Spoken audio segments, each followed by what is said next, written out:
every once in a while to remind you of the greatness of it. All right.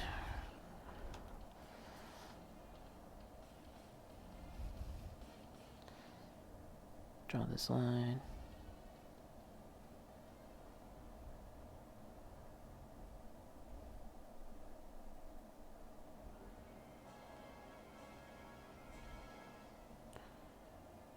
Okay.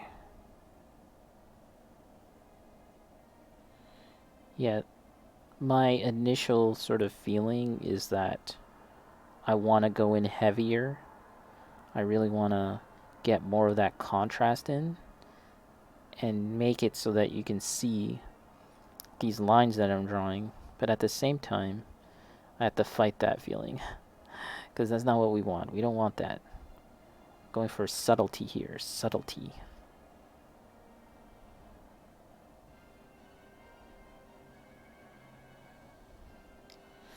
Okay, and then we just gotta find all the lines. We gotta do this all around the model, and eventually I have to do this for the desk as well, which is gonna be a little annoying, I think.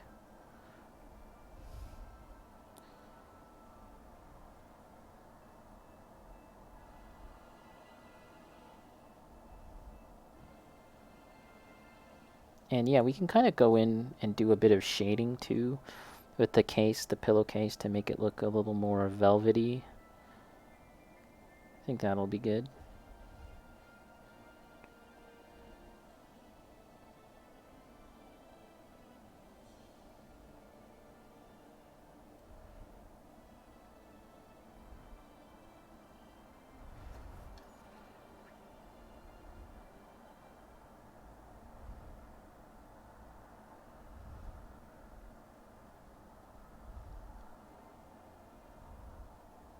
This is one of those things where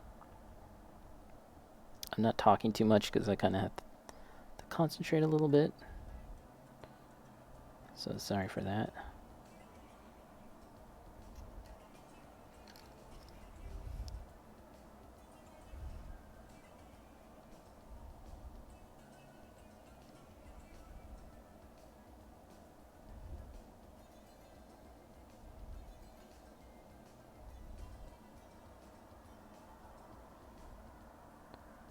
I may go in with another line to kind of reinforce this, but I don't know. We'll see. When it's all done, we can take a look.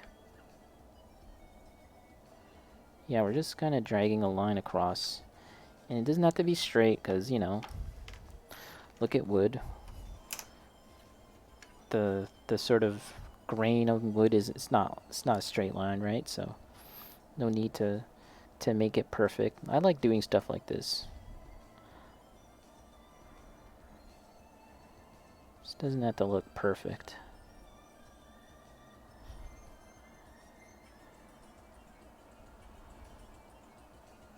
Occasionally you can kind of add a little dot to be like a knot in the wood.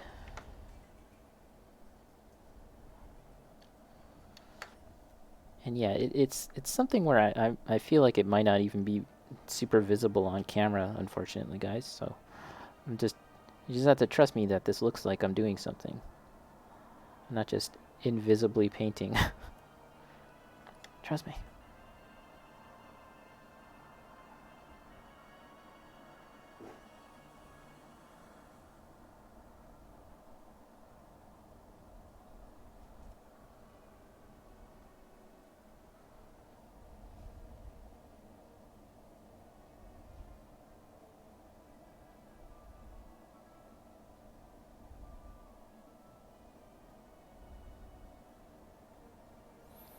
It's just, as I was saying, the line doesn't have to be super straight, but at the same time, it shouldn't look way too wavy and jagged, right? It should still feel like a consistent line. And the other thing is you don't want these lines to cross over into each other. Just look at wood. Just look at wood. When you look at the grains of wood, they don't sort of cross over, right? You just want them beside each other but not crossing over.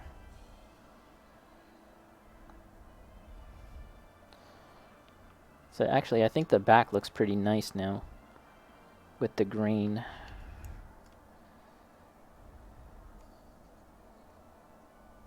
Oh, see, too big. Made a big splooge. And yeah, this I'm taking from a little bit of a lighter mix. I need to get a little darker.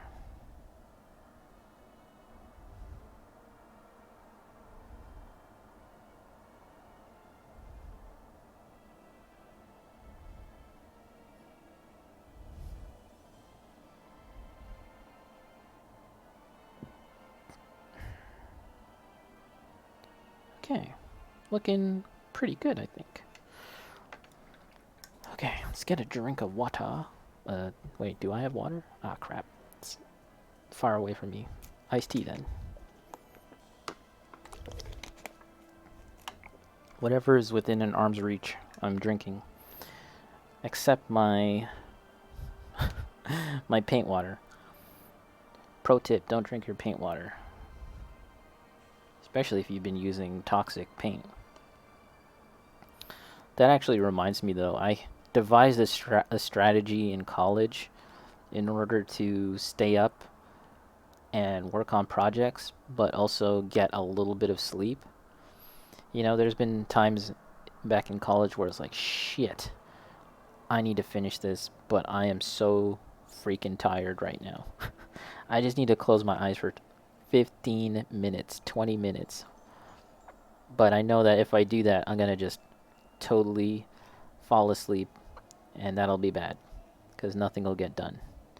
So what do you do? So my strategy was actually to sleep on the floor, surrounded by my projects, surrounded by all the things that I'm working on, just to the point where it's like a scene from a movie. Like, what was that movie? American Beauty or something? That shot where like she's like surrounded by flowers and or something like that. Just imagine that, sleeping like that, except instead of flowers, it's like all the things you're working on. So in my case, it was like, yeah, paintings and cutouts from magazines and stuff like that. Just sleep all around it. There you go.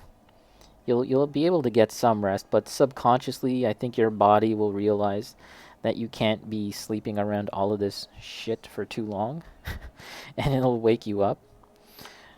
And I even would like sleep around like my paint, like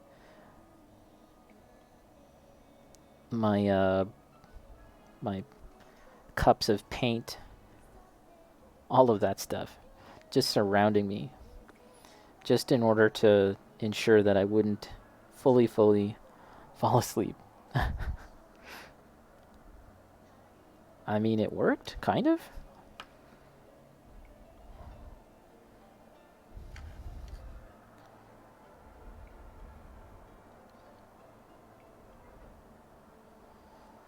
So we're getting close to finishing off this. The one other thing I'd like to do is paint the lining of the cushion white. Or maybe an off-white would be better, right? I don't think straight white would look good. It'd be too distracting. So once again, whenever the opportunity arises to paint with white, sometimes it's better to go with an off-white, like beige, and I end up using beige quite often, or bone, bleach bone kind of color. I go for that quite a bit. So there we are. Now, let's see if we can actually get this on camera, what I've done here, the grains. Let's see, enhance. Yeah, it's a little hard to see, I think. A little too subtle. But again, I don't think that's necessarily a bad thing. Just enough. Okay, so now it's time. Yeah, I was thinking really quick. Do I want to add a little more light layer to this? Especially when this gets varnished, it's gonna be kind of hard to see, I think. But let's carry on, and then we'll revisit that idea and see.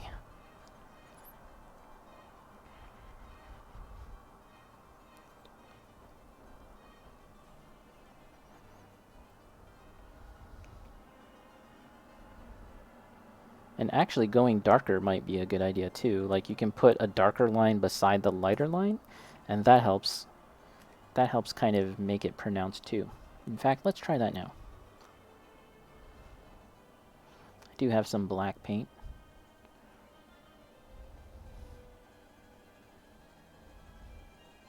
Very watery. Okay, let's try.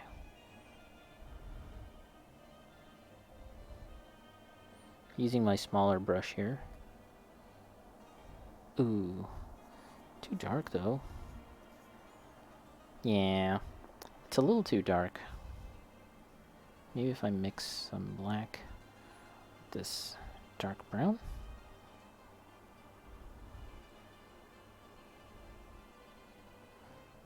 Now let's try this. Barbargimos, get out the way.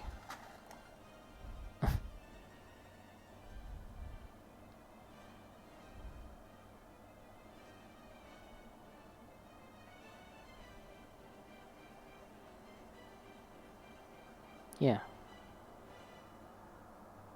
Yeah, this is looking kind of good. It's kind of what we want.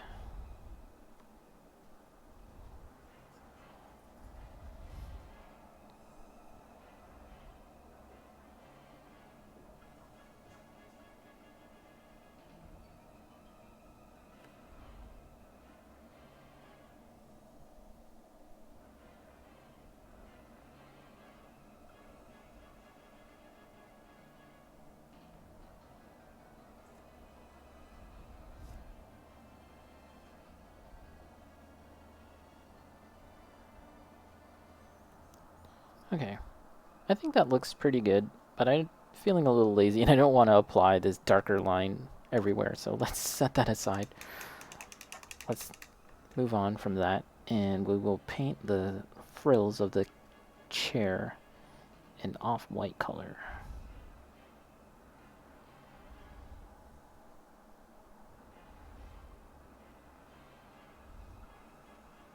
Okay. Let's try this.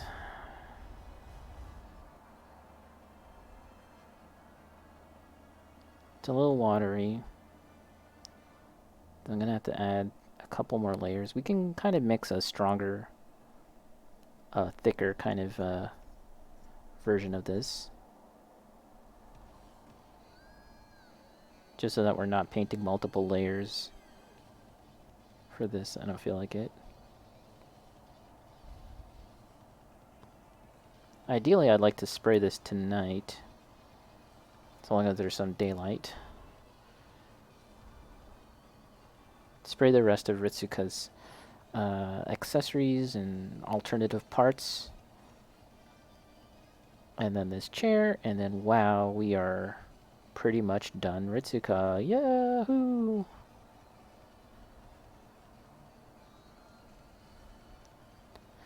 But now comes the part where I want to buy and build more accessories. And I've been looking into that. What else can I get? I don't really want to buy like guns and stuff. I see that there's the what's it called? It's like this line of like 1 in 12 scale guns. I see that there's that line, but I don't really want to get those. Although they do make desks, like school desks and crates and stuff.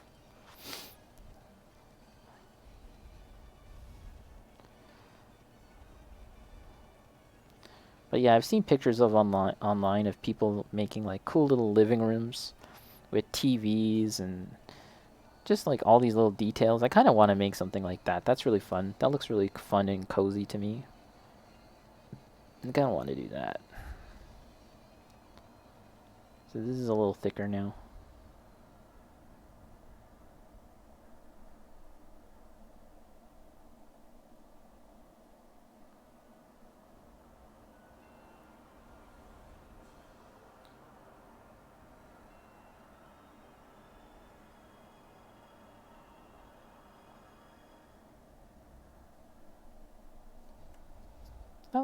I think that's looking pretty nice.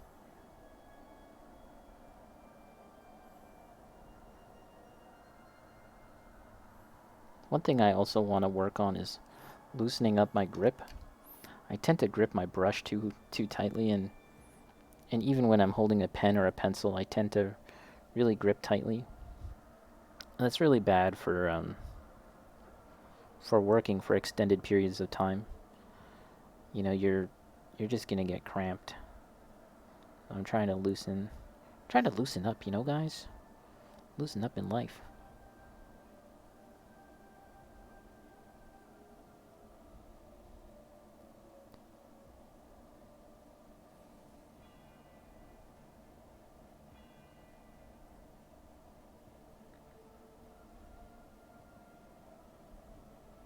There you are. Still might have to do another layer.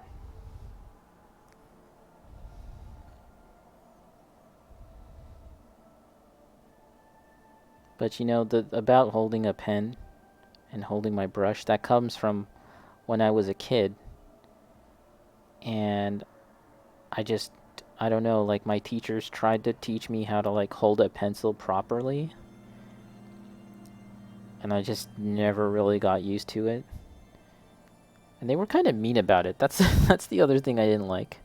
I distinctly remember one of my teachers like being really mean about telling me how to hold a pencil, and I thought that was the dumbest thing ever. Like, I don't know, I'm holding a pencil. Like, come on now, like, why does this have to be a big deal? And now that I'm an adult, I kind of understand a little more that like in the long run, it's just good to hold your pencil in a more hold your pencil, hold your pen with a looser grip.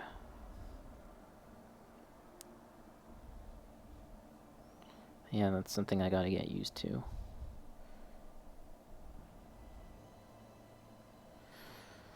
Okay, that's the final side here, the frills. This is one of those things where it probably would have been easier to paint as a sub-assembly, right? But sometimes I'm just too lazy for that.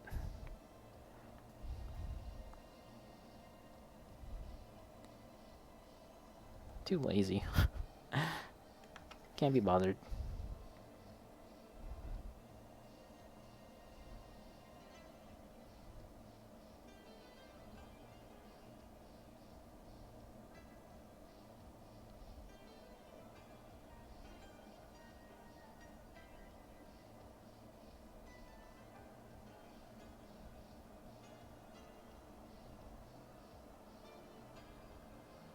Again, sorry guys.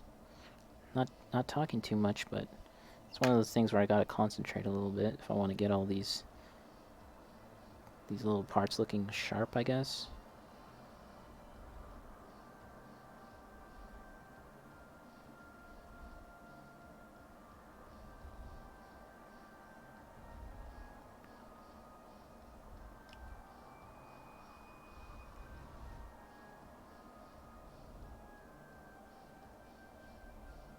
Okay.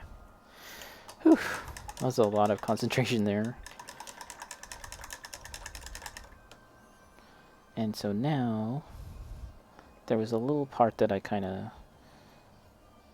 made a little blemish. A little blemish of brown.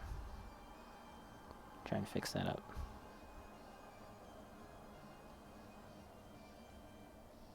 And also the green.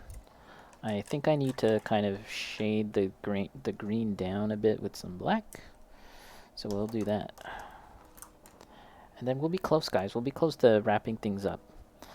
Again, today was a day of painting more accessories and getting ready to finish off Ritsuka. We are there. We're pretty much there. All of Ritsuka's parts are ready to, the final few parts are ready to get sprayed. This chair is more or less done. It'll get sprayed. And then this cell phone, I still need to work on this cell phone a bit more. But yep, that too will get sprayed.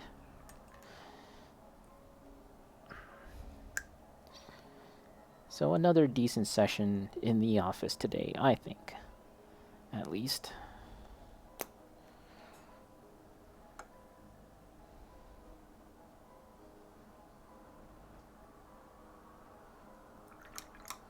Let's get some black.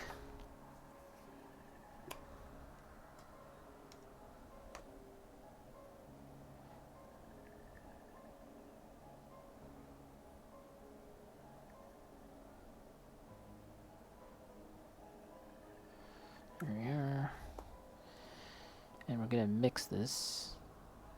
The black and the green. The green is already quite dark, actually. Just going to bring it down even more. And we're going to try and wet blend it. So this time around, we're going to get 2 brushes. And we'll load up one paint with the darker one and one brush with the darker paint and another brush with the lighter paint. We'll do it this style, dual wielding style. That's another thing I'm not too good at. Want to get a little better at dual wielding. Technical term. And so we'll just fill this area here with the color. And actually, I should probably get some retarder. Shit. Okay, let's get some retarder. Let's get some of this green, actually. A little more of that. Probably too much that I got just now. Dab, dab, dab. And then get some of the retarder right here.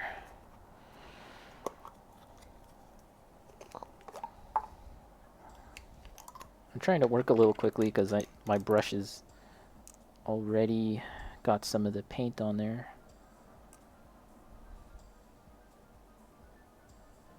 You don't need too much of this stuff.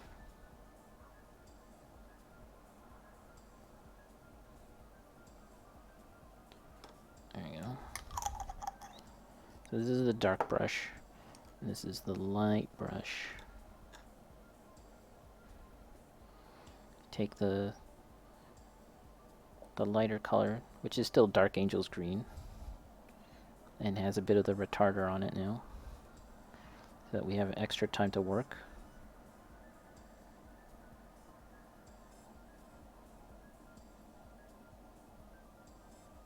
And then you're going to take this darker brush, and start to work that in. And effectively you're mixing it on the model itself.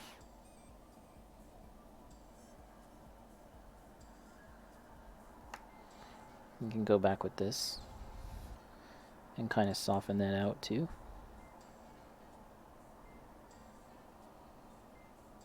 And there you are.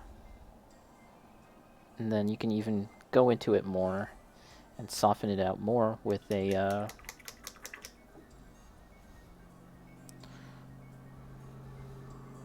glaze. I don't think it's that necessary to put the retarder on. In fact, I may have used too much just now. Back to the dark.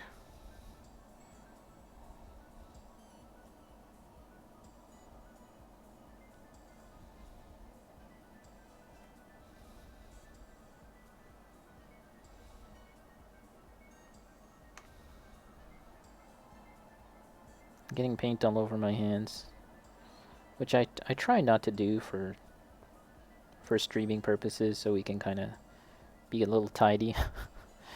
But sometimes when the thing that I'm doing takes a little more concentration, I tend to forget about that.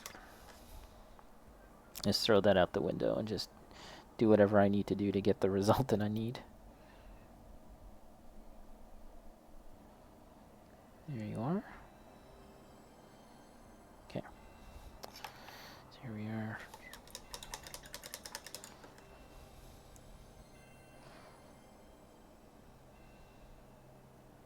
Going in with the green again, the light green on all the sides. And this is actually a good subject to practice wet blending because it's just really flat and it's kind of easy to understand where you're going to be placing your shadows. But other times it might be a little harder on like a human where the muscles fall and stuff. So yeah, I'm still kind of getting used to that, getting good at that. Get good. This is the lighter green, isn't it? Okay. They look the same now.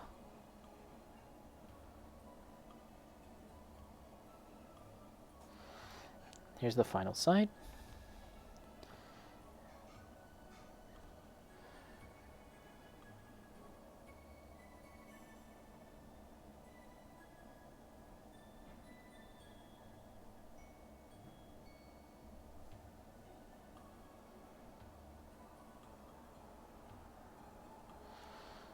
You can probably put this brush down.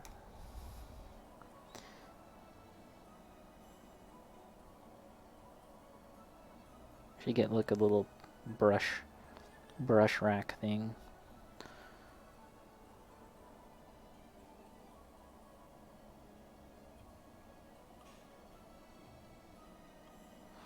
Okay, there we are. Now I got some green where it's not supposed to be. Just flood the area with some water, and that should be good. And also I've been handling the model with wet paint, so that's not good, but there you go. Now let's look around. Let's clean up all these brushes. Let's get a little bit more of this green.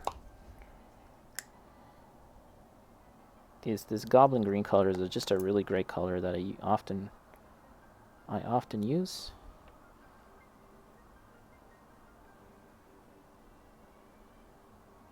Okay. Let's kind of blow. Make sure there's nothing on there. Let's do a little coat on top. This is very wet now.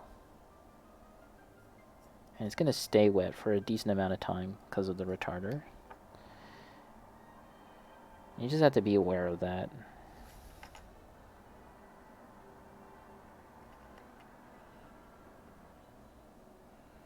And there we are. We'll let that dry, and then we can take a look at how that looks when it's dry. So, a chair has been painted, and it's it's a different color scheme than as it comes straight out the box. The wood parts of the chair was kind of a rosier, well, it's this actually. It has this look, right? This look of the plastic. So we went much darker, and the chair itself, the cushion was like a dark, rich red, and we went for a dark green, which I think looks pretty nice. Kind of has a library kind of look to it, I think.